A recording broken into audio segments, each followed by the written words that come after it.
initial use cases, and Eyal just talked about being too early. We were way too early with no market basically. And then, we started seeing people all around the world starting to issue those community currencies. And for me, I never heard about that. Like, I had no idea what it is.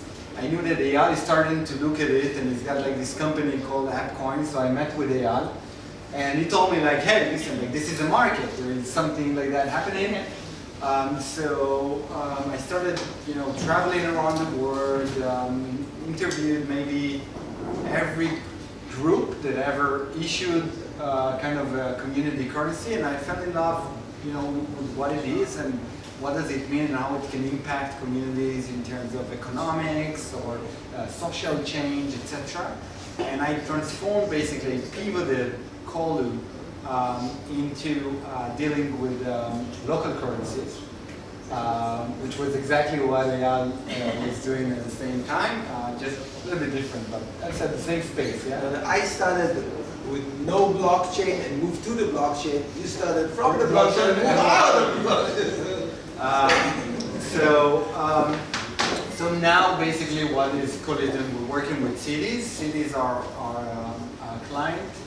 They have cities that got like so many different problems, and they're facing those by themselves, like encouraging people to drive on public transportation, or encourage people to go and shop in an urban development area. And we help them through the currency, through the local currency, to encourage and incentivize people to do the things that they want them to do and achieve the city goals. In Israel, we work with Tel Aviv municipality, and we work with other cities in Europe and in the US, not using blockchain. And the reason for that is not because I'm not a believer, in what it is. I invest in blockchain companies. I advise blockchain companies. I'm a big believer in this space. It's because we started facing so many challenges in terms of tax, scalability, legal, all of those things, and we kind of put it on the side. But there is a small secret I would tell all of you just here. That we give cities also a physical card together with the app that we give them as a white label app. In Israel it's Colu, but outside of Israel it's a white label app for the cities. And the card itself is a cryptographic card that can connect to a server. They don't know that. So we would be able in the future to use the technology. So we kind of went underground, not selling blockchain, but true believers in this space and what it can provide to the world. So it's pretty clear why you choose both of you in the blockchain and the cryptocurrency industry. And what is actually blockchain in your own words? I just heard that you said that you're not doing blockchain, but still, how will you describe the blockchain industry today? I would say the following. We had many technological revolutions when we're dealing with information technology. There's three things that you can do with information. You can process information, you can transfer information, and you can store information. That's the three things. Processing information, what the brain does. Animals do that as well. Transferring information is what separates us from animals, because we can effectively transfer information by talking. And storing information is what separates us from hunter-gatherers, because we started to make records. So those are very, very important three things that we do with information. And the technology, information technology that started in the 50s and the 60s to catch on was exactly the same route. The first technology to process information is like breaking the Enigma code in World War II, and then networks that were invented, connecting computers, and then databases that actually allowed stored information for the computers that changed everything in the world. All the governments, all the banks, all the insurance, I mean everything works on computers. Since the 60s we've started that. And then the third cycle, exactly in the same order, was about standards. Not technology, but technology standards. The first standard, when I was 7, was the PC. The standard framework, a standard hardware framework that everyone can use, every Chinese can produce. And the IBM PC became the standard of all the computers in the world. Even Apple moved to that standard. So that was the first standard for information processing. Then there was many proprietary network, but then we built a standard for information transferring, which was the internet. And that was even a bigger change than the computer. So what's left? So we have a standard for information processing. We have a standard for information transferring. We need a standard for information storage. And that's blockchain. That's what it does. It completes the cycle. Standards for transferring value. I look at transferring value as one use case of transferring, of storing information. Because what we call today transferring value is a ledger. And the first database in the world, what do we do with the first database in the world back in the 60s? They were running ledgers on banks, just that. Because that's the first use case. When you can store information, if you look at the first time that people wrote information on something, they wrote ledger on tablets, not even on paper, on tablets in Sumeria. That is the most essential information. I mean, you have this many wheat packs, and I have this many wheat, and I can transfer to you, and someone will erase the number that I have and move it to your ownership. So I think that transferring value is just the most important initial use case of the ability to have a standard for a database. And when we're looking at the Ethereum, for example, today, it does a lot more than just transferring value. For example, it has a domain name service, a registry service, and you have many more examples like that. But when you have database that is not owned by anyone, that is a standard, and you can build stuff around it, then you don't get to have things like Facebook, or which is insane. One social network for the world owned by some kid. Not to mention Amazon, all the commerce, all the sellers and the buyers in the world go to some website owned by a single individual that collects fees. That's insane, and people start getting that. This is insane. That's not going to go anywhere good. It's not good for them. It's not good for the consumer. But always in these cases, it's the standards that win. You know, who can even think of a single proprietary network today when we have a standard we call the internet? So this world of blockchain today is in line with all the forecasting that you hear a lot of different things about this industry. Don't believe anything. Tell me something. I mean, we get to hear about blockchain, and always when the price goes up and down, and like all those cycles, when the rate went down by 20%, it went up by 30% or whatever.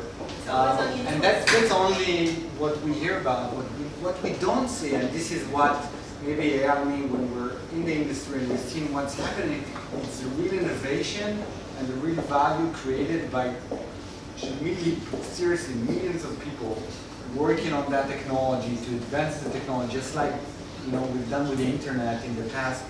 And I'm just so surprised. A year ago, I said I have to get a break from this blockchain thing. So for half a year, I just took a break. I haven't read anything. I haven't met an entrepreneur in the blockchain.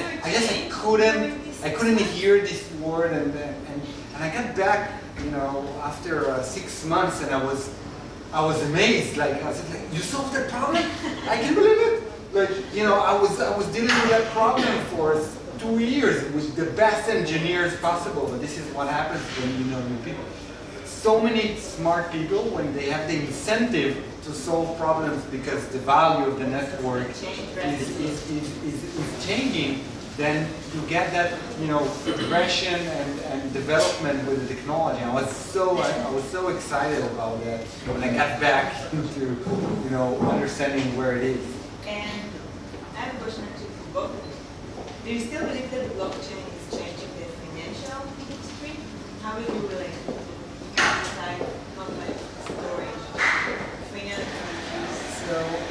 So for me, it is one of the companies, for example, who invested in us is the company that's printing all the physical cash in the world for all the central banks.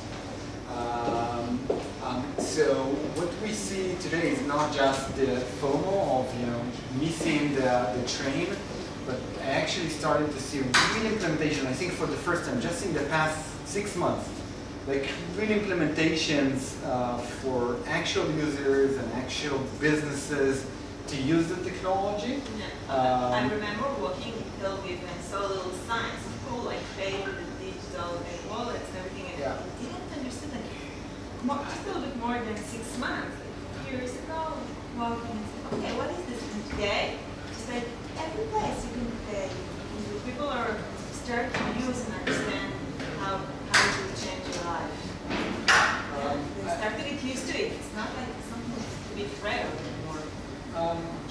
Yeah, I mean, I think that, I talk with a lot of wealth managers and family offices and stuff like that, and I think one of the things that in the first 5 minutes that I'm talking with them, I understand that, they don't hold any funds in crypto. For me, it sounds like really irresponsible. The reason that it's irresponsible is because I do believe that, for example, Bitcoin specifically is going to be the next store of value, and the rich people now might not be the rich people in the future if they're not going to get into this industry.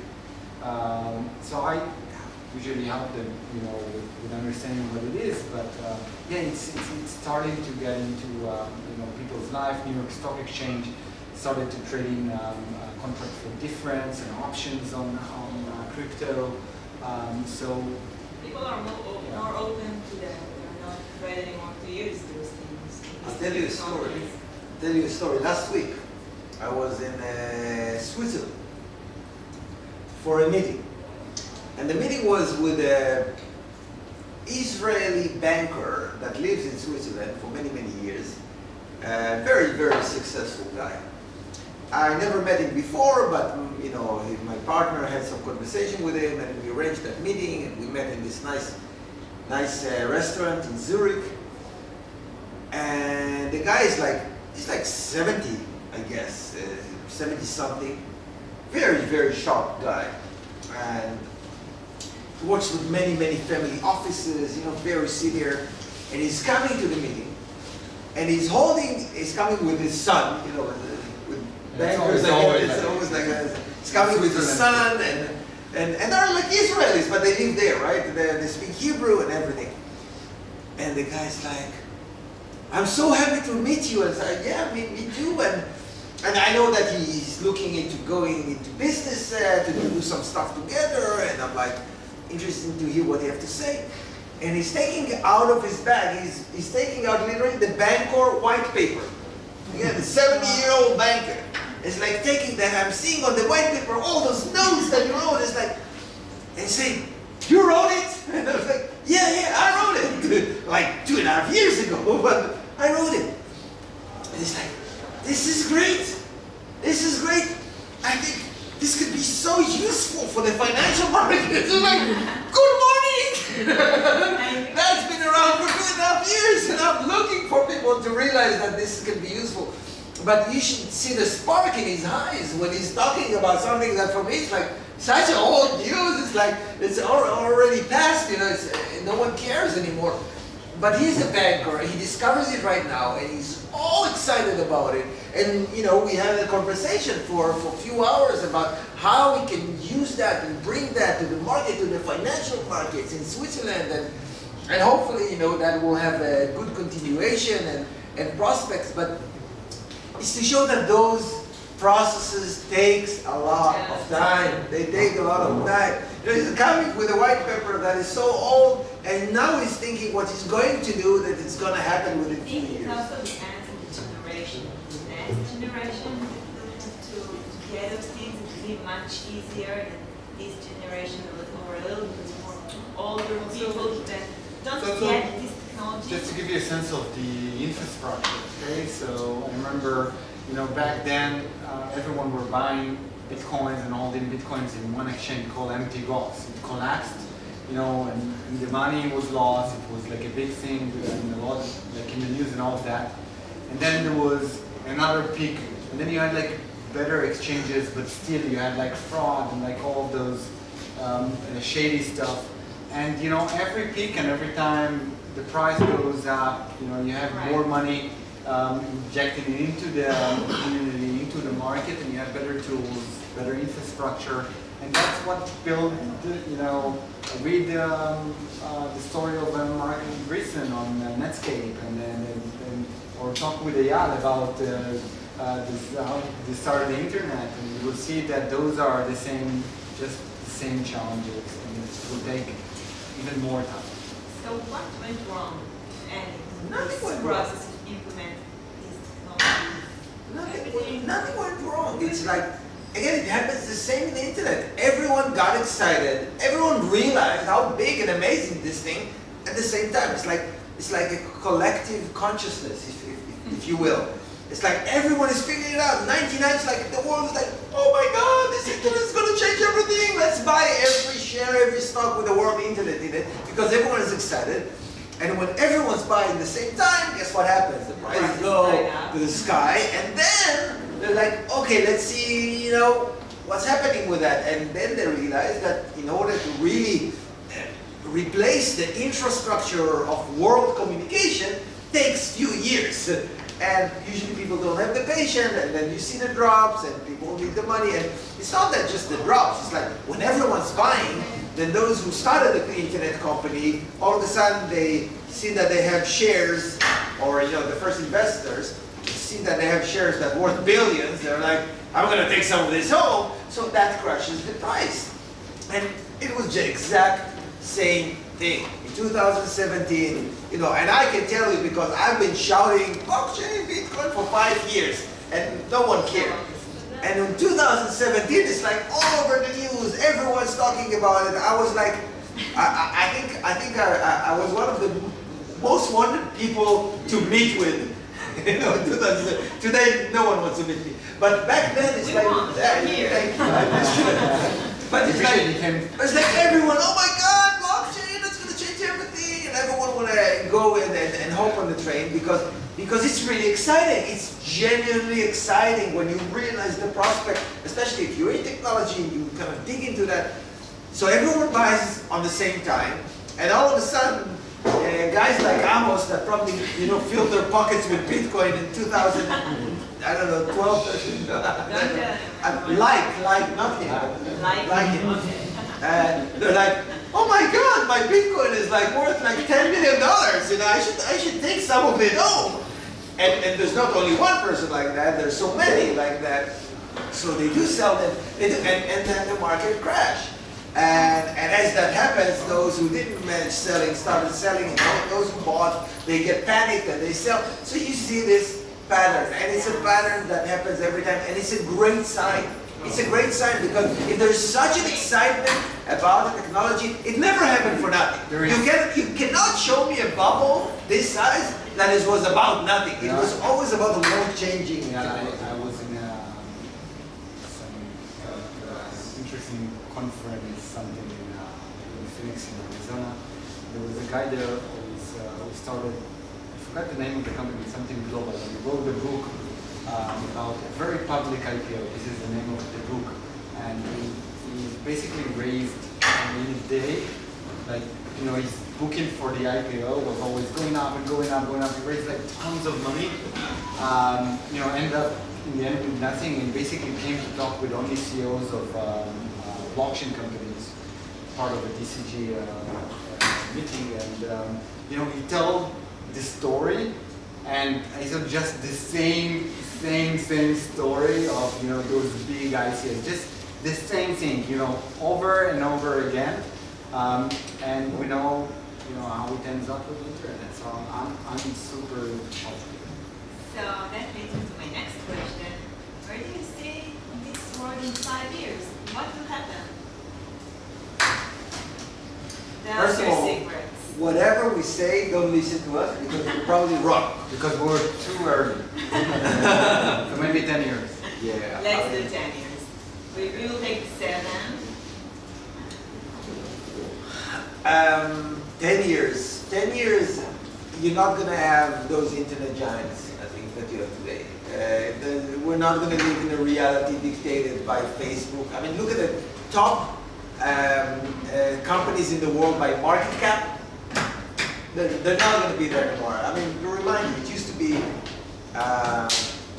Microsoft, it used to be IBM, back when hardware were proprietary, was software proprietary, even AOL, back when networks were proprietary. They're not going to be there, but they're probably going to do well. Microsoft is doing well. They're just not a monopoly anymore. And I think that those monopolies of information services, as I call them, are going to end.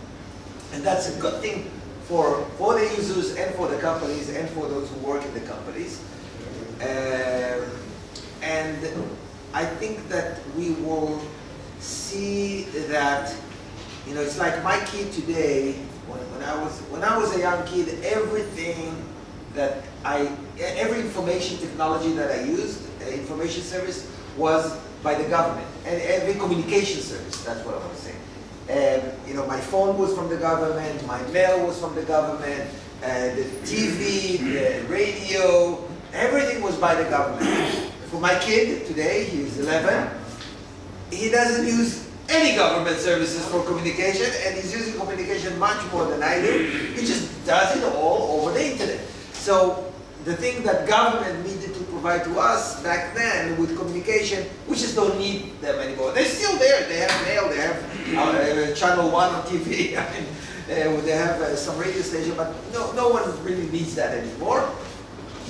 And I think we're going to see the same thing with blockchain. So today, what are the information services? Not communication services, but the information services that are provided by the government is banks, first and foremost. It's all kind of registries that whether it's ownership or citizenry or voting or all those things, we just don't need them for that anymore. We're getting into the day that the only thing that we'll need government for is for military, police, I guess, but we're just not going to need them for any information service because, we have technology that deal with that. You don't need millions of bureaucrats that do it for you. And blockchain is, if you really think about it, is signaling the end of bureaucracy. The end of, because bureaucracy is all about signature and forms and transferring, and processes, and that's what blockchain does. That's what it can do. So I'm hopeful about that. So for me, it's jump from what Eyal said. Like for me, I think it will take much more time. I always had to predict what will happen in the future. Yeah. So first, I think that there is going to be a financial crisis. Okay, and that financial crisis is going to be in the next year or two.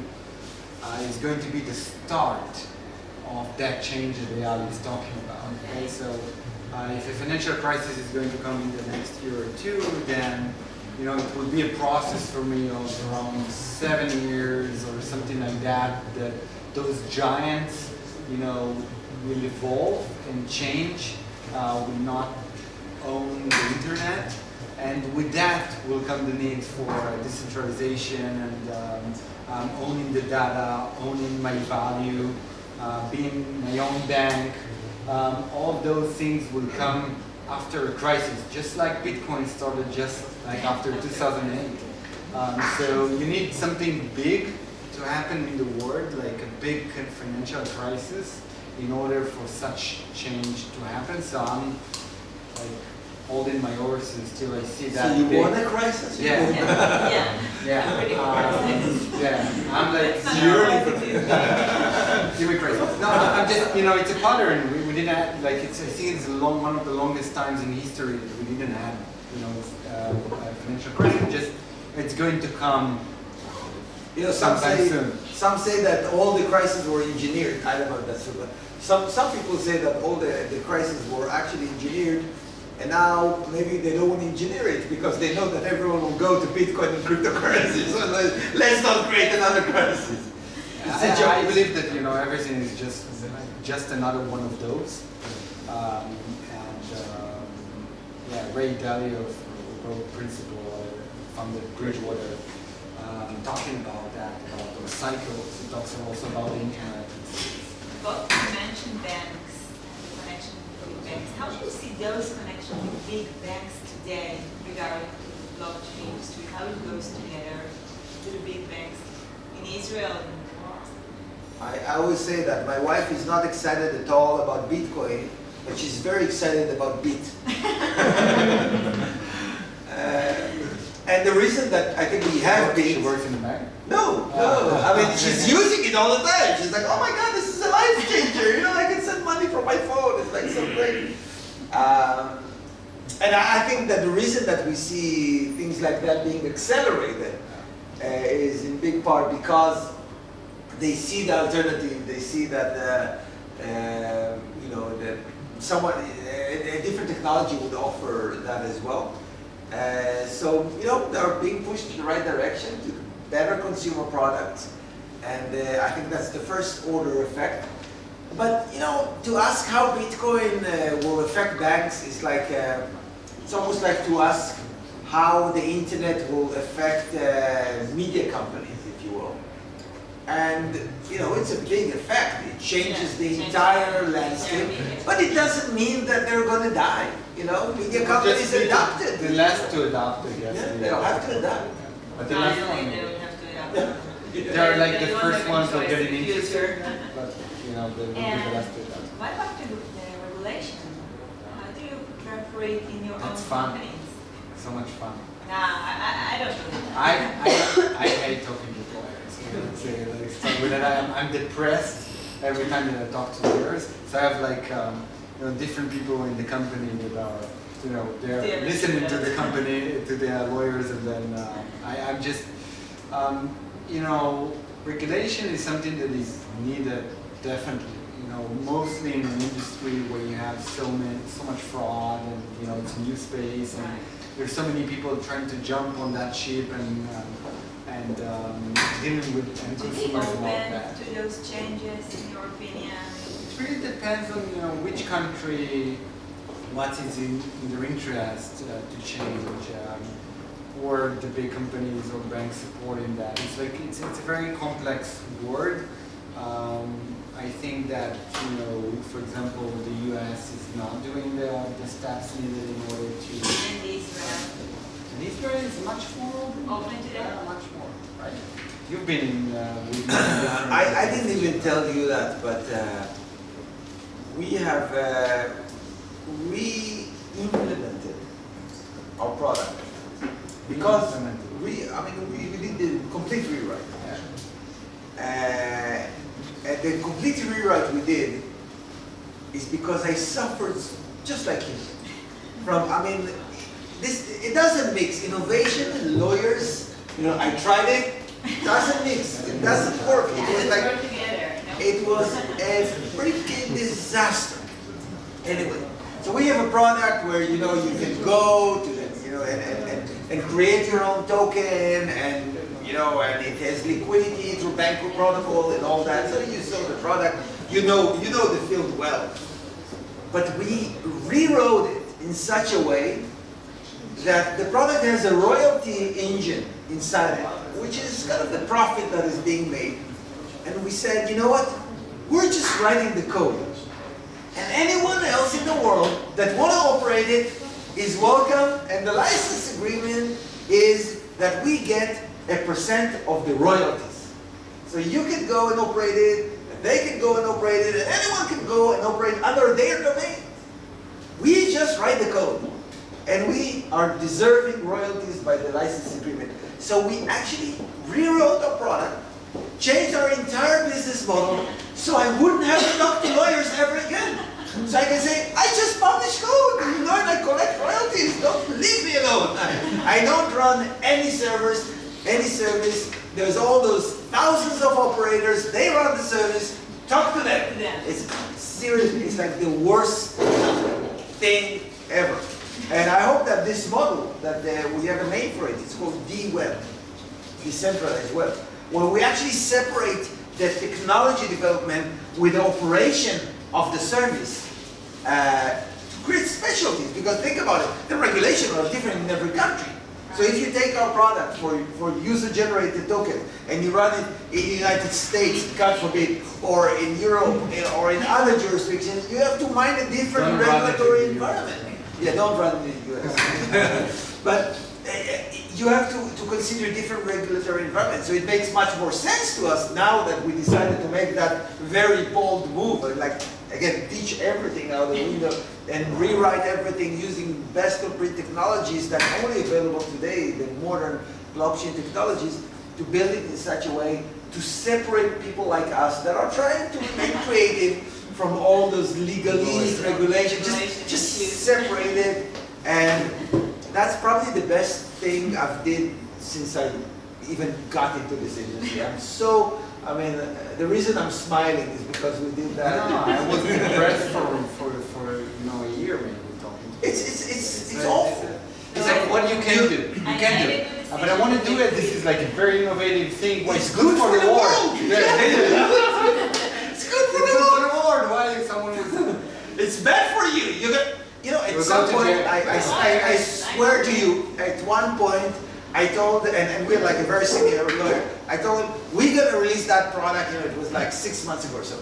We're going to release that worldwide. I said, Eyal, don't do it. He said, we're going to do it. We're going to release it. I said, Eyal, they're going to put you in jail. Seriously, he told me, they're going to put you in jail if you do that. But it's revolutionary. It's changing the world. I don't care. And then you need to go to rather not change the world and not go to jail. And I had to be talked down from like, I don't know. I get that. You have kids, you have wife, you have family. It doesn't come with lawyers. I get that also. I made a good decision that I decided not to be a lawyer, I guess. It's a good choice. Being an entrepreneur. Thank you guys so much. And before we open this conversation, something you would say to young entrepreneurs in the blockchain industry, just as an entrepreneur that want to develop their startups, the best tip that you can give them, the winning tip that will change your path to success. Bring your book. Think about it. I would just say, for me, it's really like something that I found out by myself, which is resilient. It's like the toughest thing ever.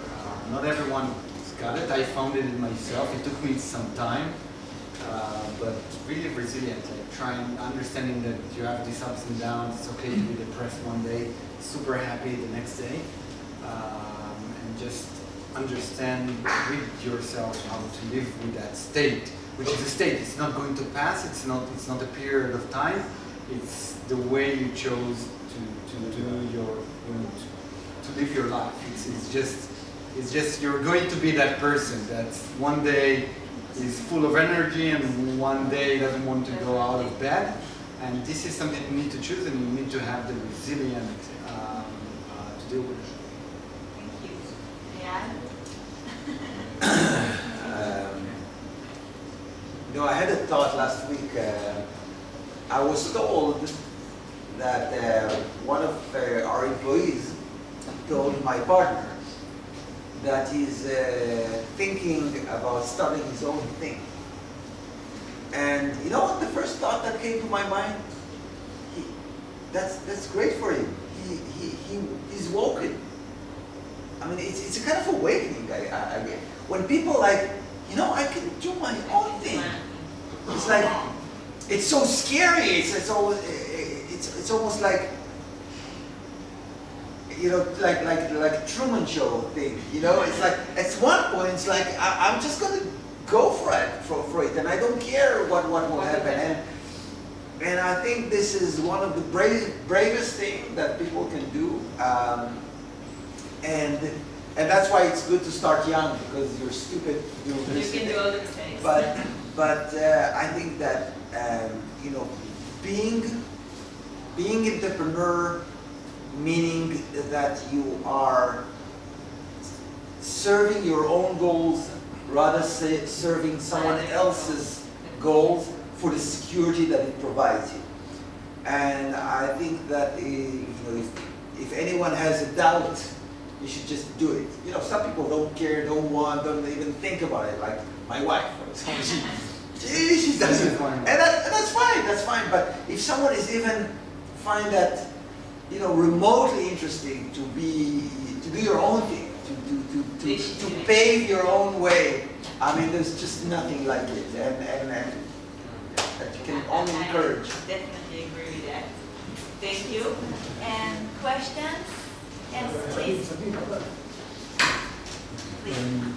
Well, I really find very interesting what you have said, and thank you for it. I just wonder, in other areas than financial, what's going on, like in medicine, in transportation, in military? What are they using now? Anything from this technology, or what you think they're going to do? Not now, but they will. I only drive taxis for I think since Bancor, I just used the time to work in the taxi, so I started to drive taxi. And as time goes by, you see that more and more taxi drivers are really complaining about the cat taxi. They really hate them. Like, oh my God, it's a monopoly, they're screwing us. I think this is a great example of, again, centralization that blockchain can solve. Because, but it's not happening yet. I can see it happening in the future that, taxi drivers, there's no reason that what connects passengers and drivers will be some single company, which is the monopoly. It just doesn't make any sense in today's world. So I think it's going to affect any information service that we know today is going to affect any centralized controlled entities that we see today. And just look at all the applications that you have on your phone, all the websites. I don't think that you'll find many examples that will not change because of blockchain. And I could do the same, if we were here in year 2000 and, personal computers were all over and software all over and people were using it, and I would tell you, look, everything that you're using on your computer today, it's all going to change because of the internet. Nothing is going to remain the same. It's just going to be new. And that's exactly what happened. I mean, I probably wouldn't say that because I didn't thought about it, but it's the same thing. It's like there's nothing that it's not going to touch. And so it's as extreme, I can be as extreme as I can when I answer this question. You have like a lot of different POCs and things that are just starting to form with medicine and records, etc. Lots of POCs, nothing that's really in the scale of consumers, etc. But we'll get it. Thanks. Any more questions? Are you facing regulation regarding that this technology? You remind Facebook, Amazon, these monopoles that's raised in spite of the government. Okay, they are facing the government. Every government want to take taxes from them, and they are in a legal procedure. And in this blockchain technology, it's even easier. Huh? It's even easier to collect tax. In blockchain? Yeah. Okay, but what's now the regulation in Israel facing this currency or token? I know the regulation like this. Please. At least I'm using the time with the lawyers now. So in Israel, basically, there are different type of regulations in terms of tax. Like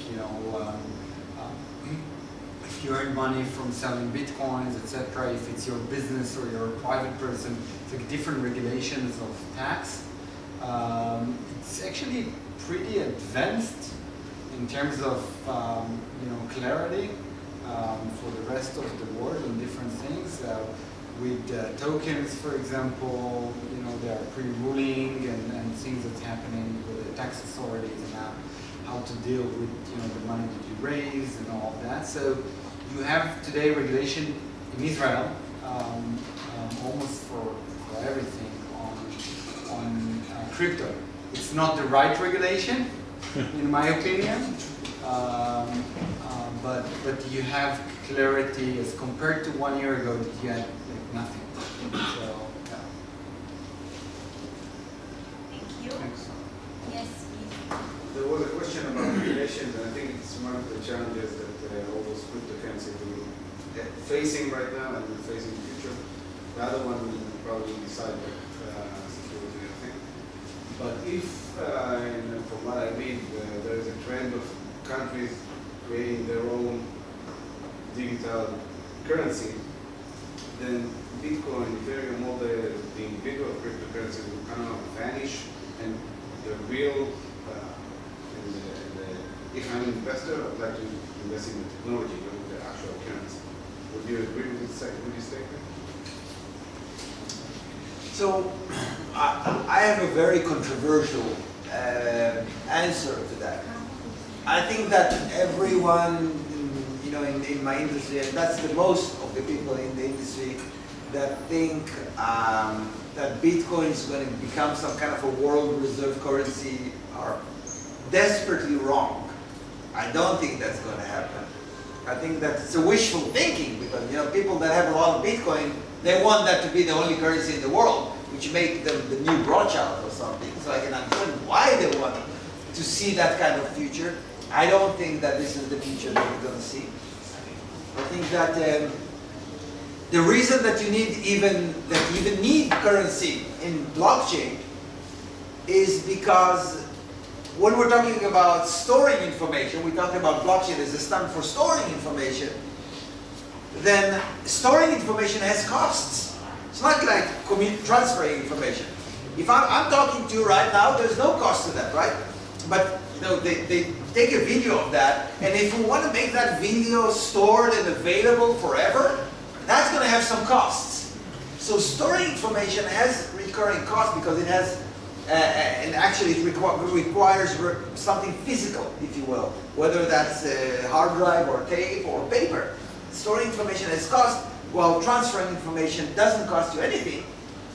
So you need to somehow fund the cost of storing the information, and that's why blockchain needs tokens. So when we want to store information on the blockchain, we go to the open markets, we buy the token, and we use that to store the information there and to do all kind of transactions. But the people that are the miners and the block producers or whatever they happen to be called, they're doing the work of hosting this information, and anyone can be part of that group.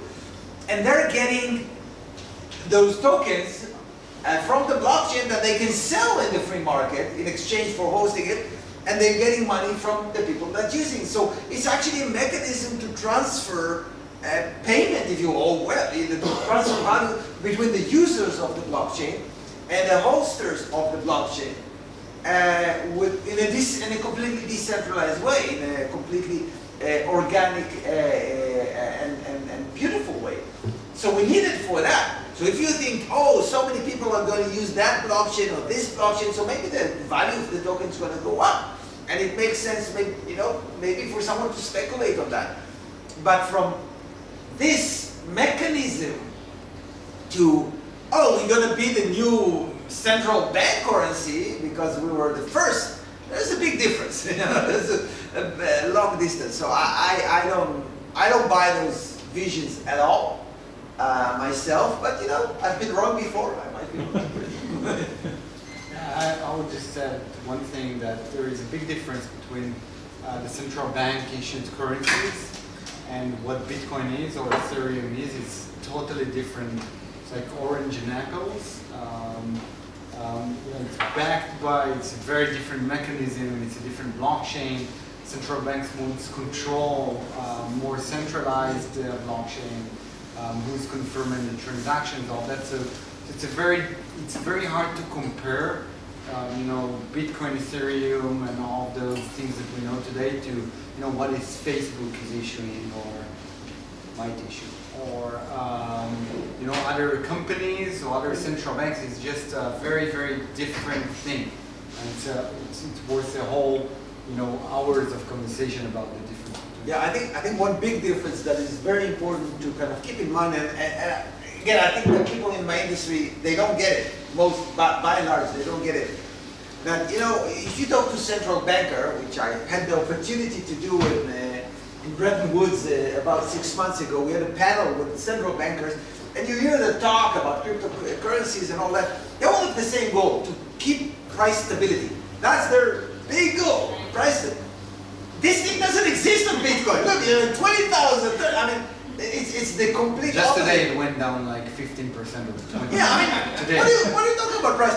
Now, people don't make the difference between a currency that is using to trade our labor, which is what central banks are issuing, the currency is, that price stability is the most important thing for that currency, because you don't want to get paid your salary and then you cannot afford, paying the rent because the token drop. So that's an essential tool for human collaboration. That is one of the core services of any modern Western countries that, and the country is measured by the stability of its currency. If it's not stable, it means that the economy fails, basically, to something completely different, which is completely speculative. When we talk about Bitcoin or Ether, then it's speculative. People think, oh, so many people are going to use Bitcoin, so maybe the value will go up, so I'll buy Bitcoin, or so many people will use Ether. This is like buying shares. It's like buying stocks. I actually heard there was a startup that thought it was a great idea to let people pay in restaurants with their portfolio. So I'm going to use my Apple share to pay for that. That was a complete failure.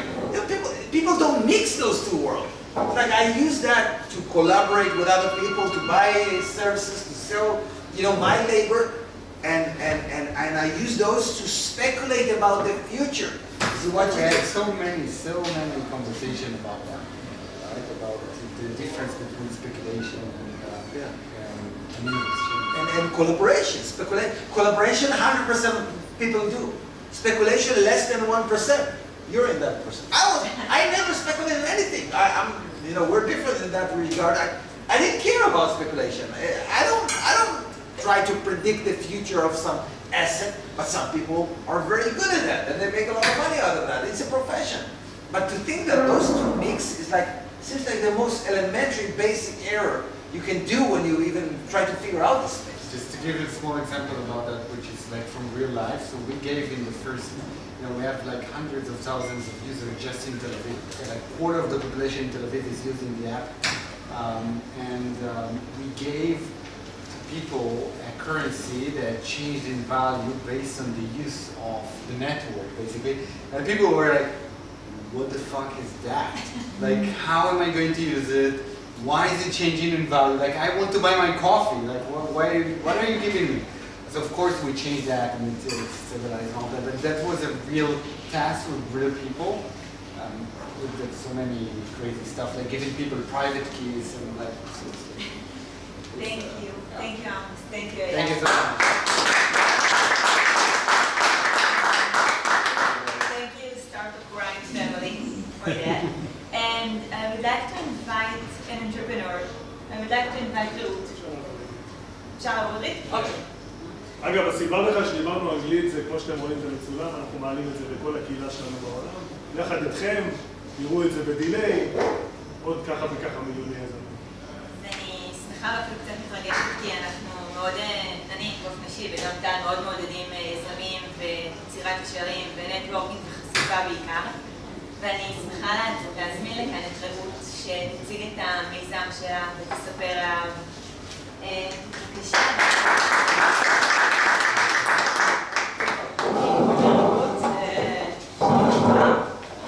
אני מדבר בעברית, ותכף יהיה סרטון באנגלית. תמיד יש לי כזה קושי איך להציג את המיזם. זו נקודה שלא מעט יזמים שומעים אותי. זו נקודה שלא מעט יזמים מתלבטים בה. תמונה אחת שווה 1,000 מילים, אז אני אגיד מה זה הדבר הזה שאני עושה, ואז יהיה יותר הרבה יותר ברור מה הסרטון. ואיך זה התחיל? הייתי בחתונה לפני איזה שנתיים. לפני שהחברה התחתנה, בעלה הוא יהודי אמריקאי, הוא בא לגור בשבילה בארץ, ורצינו בחתונה להפגיש בין הבנות הרווקות, נגיד בישראל, לכל הרווקים שבאים מחו"ל. ורצינו כזה כלי מהיר לחבר, היינו בטוחים שיש ולא מצא. ומפה לשם אמרתי, אני הולכת להרבה אירועים וסדנאות ומפגשים, ואין לי איזה משהו זמין שמפטר לי את כל האנשים בצורה מאוד מאוד מהירה. ואז אמרתי, ובדקתי, אמרתי, אוקיי, יש גם הרבה שעושים